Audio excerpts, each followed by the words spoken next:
How do we make hydrogen happen in the coming years? What are, according to you, the urgent needs to enable further developments that ensure we use this momentum and scale up? Paul?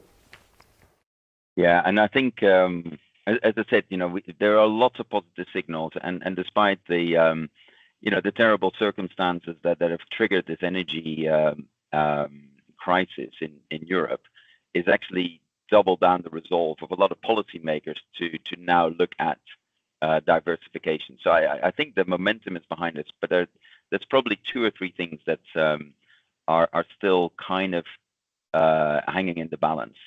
And one of them is a very well-known piece of legislation in Europe, for instance, that we just have to get a pragmatic view on these delegated acts that are holding back a lot of FIDs.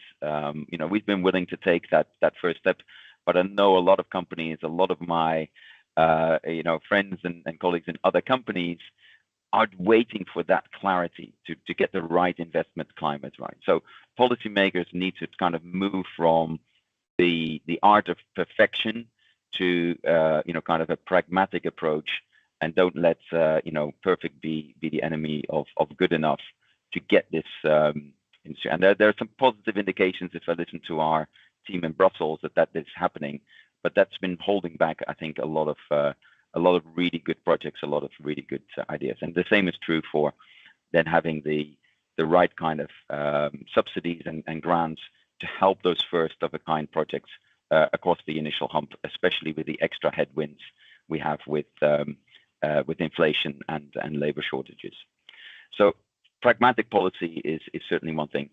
Then actually the other piece that is really important to enable a more liquid market is finally moving beyond the simplistic, let's say, rainbow debate of green and blue hydrogen, setting clear targets around carbon intensity of hydrogen in a way that, in fact, the US policy now has started to lay that out in what incentives you can get depending on a simple metric of kilograms of CO2 per kilograms of hydrogen produced.